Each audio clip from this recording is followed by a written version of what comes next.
All right, Raphael is one of the big giants of the Renaissance, and he did lots of paintings of Madonna and Child. That's he's famous for. He's famous for a lot of things, but one of the things that he's famous for, he did lots of paintings of Madonna and Child. So let's take a look at a couple of them. The first one is Madonna in the Meadow. Now, look at the composition of this. Do you notice what they're all shaped like? The group of three people together, yeah, they're shaped like a triangle, right there. And there's even a triangle within the triangle, shaped by Jesus and Saint John the Baptist. Now, what is the symbolism of the number three in Christianity? It's the Holy Trinity. That's correct. Three of the Holy Trinity is the Father, the Son, and the Holy Ghost. And so in Renaissance art and in a lot of art you find, or a lot of Christian art, you find groupings of three, you find triangular compositions, and all of that is to reference the Holy Trinity. So yeah, we have these groupings that form triangles. Now, I want to remind you guys what an attribute is. I talked a little bit about an attribute last semester. So last semester we talked about this guy. Who is this guy? Yeah, well, they're all the same guy. Right, it's Hercules. That's the Roman name. Heracles is the Greek name. How can you tell it's Heracles or Hercules? What is it? The lion skin, right? That's the attribute. It's a symbol that is with the person that identifies who they are. So if we go back here, and this image of Saint John the Baptist that is in the painting, here he is as a baby in our painting that we're looking at, but there's another painting of him and it's the same guy as an adult. Now, what's the attribute that shows who he is? Right. It's not just a staff, but it's a very long cross. It's a staff with a cross at the end. Right. So that is the attribute of St. John the Baptist. This is our artwork that you'll need to know for the test. And in this Madonna of the Goldfinch. And here we have a couple of kids and a mother. Now, between those two kids, who are the two kids? It's okay. It's the same as before. Who are the two kids? John and Jesus. So which one is which? How can you tell? Yes. What about the cloth? That's another attribute of St. John. He wears, I think, a bearskin. There's a story time that I need to tell about that, I guess. I don't know that story. But he wears a bearskin. That's another attribute. So, so if we go back even to here, whoops, here, he's wearing that bearskin on the right. Anyways, we have a children and a mother. The children are doing what children do. One child is showing an animal to the other.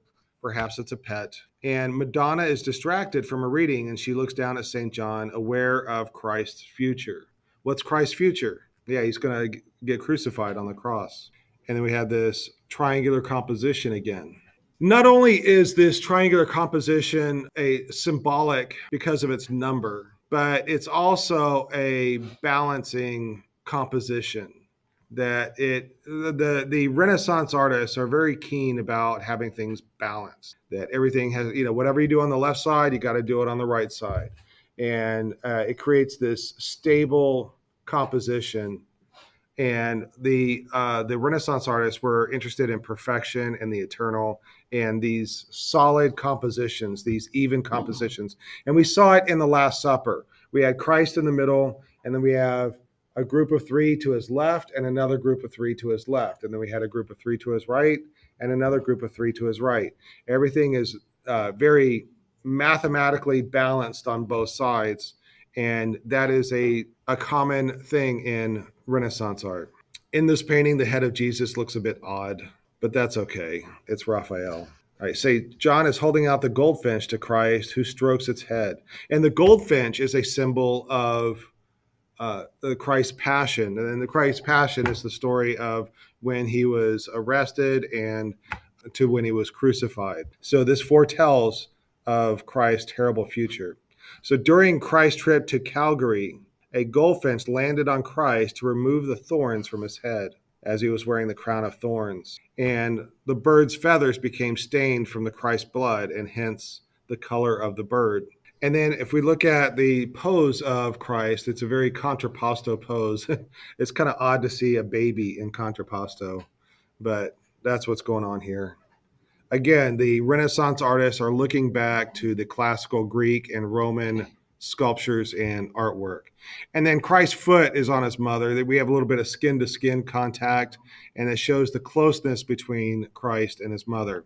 And then in the background, we have these beautiful landscape, a lot of details of looks like a couple of cities back there, and a beautiful example of atmospheric perspective. And then I also wanted to show you how far the mother and child image has come since the late Gothic era or the late medieval era.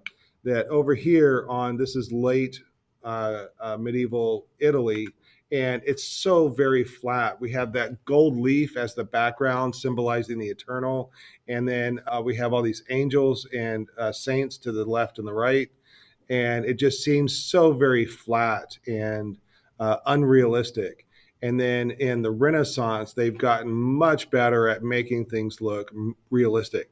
They haven't perfected it yet, but it is much, much closer to true realism. All right, we're going to move on to Rome, and we're going to move into the Vatican City. You ever heard of the Vatican City before? Smallest country in the world. That is correct. All right, and the country of Vatican City is within the city of Rome. You see that little red almost circle inside of Rome. That is Vatican City, the country. It is the capital. It's the capital of the Catholic religion. And here's a closer view of Vatican City. The main thing that I want you to know is that here is St. Peter's Basilica. We talked about Old St. Peter's during last semester, and this is New St. Peter's. So Old St. Peter's was falling apart after a good 500 years and almost 1,000 years. And then they tore it down and built New St. Peter's. They built it bigger, better, grander. So there's a lot of artwork in here, and this is the capital of the Catholic Empire. Just off to the left, we're going to take a look at these buildings here in a moment. But first, let me introduce you to the Vatican City. Vatican City, capital of the Catholic Church, home to the Pope, owner of impressive collections of art and history, all contained within the borders of the world's smallest country, conveniently circumnavigatable on foot in only 40 minutes. Just how did the world end up with this tiny nation? The short answer is because Mussolini, and the long answer is fiendishly complicated, so here's a simplified medium version. The popes used to rule a country called the Papal States that covered much of modern-day Italy. It was during this 1,000-plus-year reign that the popes constructed St. Peter's Basilica, the largest church in the world, and also built a wall around the base of a hill known as Vatican, upon which St. Peter's stood. But the Kingdom of Italy next door thought Rome would make an awesome capital for their country, and so conquered the Papal States. His nation destroyed, the Pope hid behind the walls of Vatican and conflictingly refused to acknowledge that the Kingdom of Italy existed, while simultaneously complaining about being a prisoner of the Kingdom of Italy, which, according to him, didn't exist. Rather than risk religious civil war by getting rid of the Pope, the Kingdom of Italy decided to wait him out, assuming he'd eventually give up. But religion is nothing if not obstinate, and 1, 2, 3, 4, 5 popes, and 60 years later, nothing had changed. Which now brings us to Benito Mussolini, the then Prime Minister of Italy, who was tired of listening to the Pope complain to Italian Catholics about his self-imposed imprisonment, so Mussolini thought he could score some political points by striking a deal which looked like this. 1, Italy gave the land of Vatican to the Pope, and 2, Italy gave the Pope a bunch of apology money. In return, the Pope acknowledged that Italy existed, and 2, the Pope promised to remain neutral in politics and wars, on the off chance that, Mussolini thought this might be a thing. The deal was signed, and a new country, Vatican City, was born. And today, the tiny nation on the hill has all the things you'd expect of a country. Its own government that makes its own laws that are enforced by its own police who put people who break them in its own jail. It also has its own bank and prints its own stamps and issues its own license plates, though only its citizens can drive within its borders, presumably because of the terrible, terrible parking. And as the true mark of any self-respecting nation, it has its own top-level domain, .va.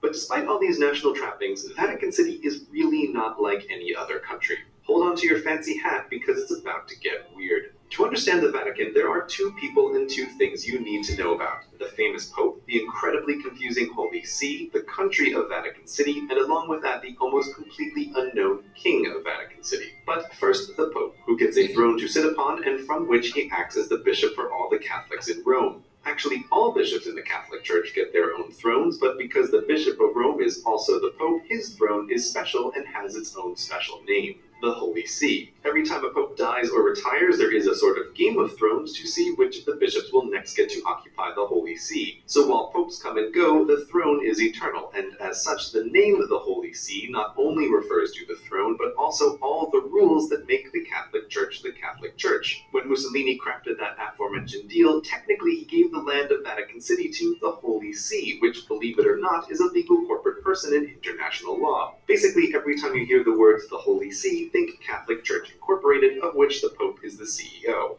Now, back to the King. The King of Vatican City has absolute unchecked power within the country's borders, and his presence makes Vatican City one of only 6 remaining absolute monarchies in the world, including Brunei, Oman, Qatar, Saudi Arabia, and Swaziland. The king's absolute power is why Vatican City can't join the European Union, because only democracies are allowed. Though Vatican City does, strictly speaking, have a legislative branch of government staffed by cardinals appointed by the Pope, the King of Vatican City can overrule their decisions at any time for any reason. So why do you never hear about the King of Vatican City? Because though King and Pope are 2 different roles, they just happen to be occupied by the same person at the same time, which has the funny consequence that because the Pope is elected and the King is all-powerful, but they're the same guy, it makes Vatican City the world's only elected, non-hereditary absolute monarchy. It's this dual role that makes untangling Vatican City so difficult, because the Pope, depending on the situation, acts either as the king of the country of Vatican City or the Pope of the Holy See. Got it? No? Okay, here's an analogy. Imagine if a powerful international company, say Gray Industries, had a CEO who convinced the United States to give one of its islands to the company, which then made the island into a new country,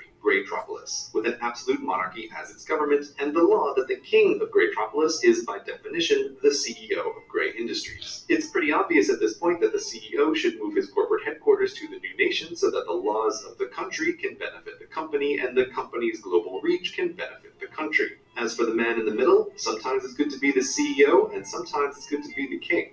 That is essentially Vatican City. But if you're still confused, don't worry. Even other countries can't keep it straight. For example, the United Nations has the Holy See, the corporation, as a member, but not Vatican City, the actual country. And the Holy See gives passports to Vatican City citizens that other countries accept, even though those passports come from a company, not a country. And speaking of Vatican City citizens, they are perhaps the strangest consequence of the Pope's dual role as religious leader and monarch. While other countries mint new citizens with the ever-popular process of human reproduction, Vatican City does not. No one in Vatican City is born a citizen, and that's not just because within a rounding error there are no female Vaticans. The only way to become a citizen is for the King of Vatican City to appoint you as one, and the King only appoints you a citizen if you work for the Pope, who is also the King. And because the king is all-powerful, your citizenship is at his whim. If you quit your job for the Pope, the king, who is also the Pope, will revoke your citizenship. These rules mean that Vatican City doesn't have a real permanent population to speak of. There are about 500 full citizens, which is fewer people than live in single skyscrapers in many countries. And all these citizens work for the Holy See as either cardinals or diplomats or the Pope's bodyguards or other Catholic-related jobs. So it's best to think of Vatican City as a kind of sovereign corporate headquarters that grants temporary citizenship to its managers, rather than as a real city-state like Singapore, which has a self-reproducing population of citizens engaged in a variety of economic activities, both of which Vatican City lacks. But in the end, the reason the world cares about Vatican City is not because of the citizens within its walls, but because of the billion members of its church outside of those walls.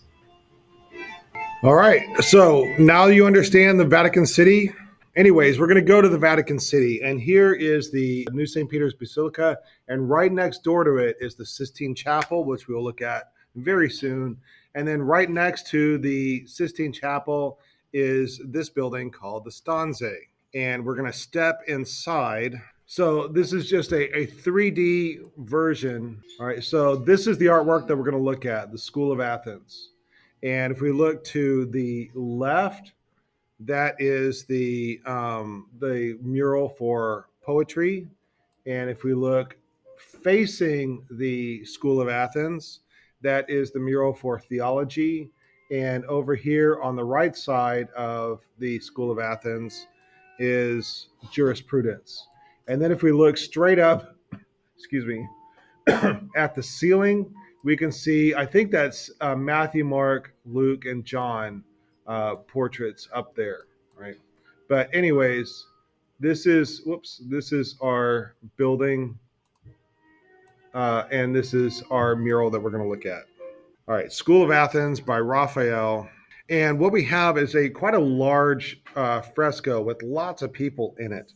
And then we have this grand architecture. It's almost like the architecture that we saw in the baths of Caracalla in Rome. These huge arches, these barrel vaults with coffers in them, and then lots of architecture to the left and to the right. And all these people are on the stairs going up to this walkway down. Looks like a corridor. The Italians are quite fond of linear perspective and making that's how one of their new tools to make things look realistic. So whenever they can use linear perspective, they do. So we got orthogonals and linear perspective. You guys should know these terms already.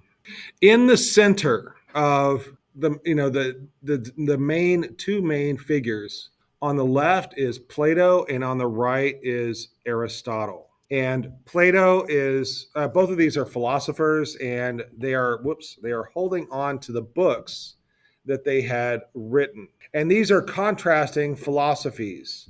Plato on the left liked things that were ethereal, things that are not tangible. Does everybody know what tangible means? Tangible means you can touch it, right? Plato liked more like ideas, or he liked things of the air and atmosphere, whereas Aristotle liked things that were tangible, things like earth and water, and even the colors of their clothes refer to what they are interested in. For example, Plato is in purple and red, which are symbols of air and fire. Right. So the colors of his clothes represent what he is interested in. Aristotle is more interested in tangible things like earth and water. So his clothes are brown and blue. And then Plato points up to the sky, referring to air. And Aristotle has his palm down to the earth, referring to the earth and things that are tangible. So, their poses and their clothes refer to the things that they are interested in. And this is just for fun. It looks like, you put a couple of basketballs in there, they'll look like the Harlem Globetrotters. So on the left, we have all the philosophers that are in agreement with Plato or that think like Plato. And then down in the lower left, we have Pythagoras, your favorite philosopher. A couple years ago, when I showed this, everybody in the class groaned because they're dealing with Pythagoras in their math classes and they're having a hard time of it. In the lower right, we have Euclid, who is working with geometry. And you can see that if you zoom in, he's working on a geometric form right there. Anyways, this shows two different philosophies in one painting. And it shows that they are reconciling. So they're all sharing knowledge together. And also, this is also a symbol of paganism and Christianity working together. So here, everybody is sharing knowledge and interacting with knowledge. And so it shows a unity. Instead of being divisive, they're being unified. In the background, we have a statue of Apollo and then one of Athena. Diogenes is in there. He's laying on the stairs. And then we have this figure right here, Heraclitus, and he's not engaged with the others. He's lost in his own thoughts. And Heraclitus was added later. He was not originally there when the painting was first painted. He wasn't on there, but he is painted as Michelangelo. So the character is Heraclitus, but he looks like Michelangelo, and he's even in a pose similar to one of Michelangelo's pieces that we'll see very soon. And then in the upper right or in the lower right, Raphael has painted himself amongst the astronomers. And this shows that artists are seeing themselves now as kind of like rock stars of the day, whereas before they were only seen as workers. They had the same level and class as the people that made shoes, as the people that laid brick, as the people that built homes. They had the same, they were just a craftsman. But now they're beginning to be seen as individuals and have individual tastes, and their artwork is showing that taste. And that is a part of that Renaissance humanism where we begin to have these quote unquote like rock stars. All right, so that finishes us with Raphael. Are there any questions about anything that we've looked at so far with Raphael?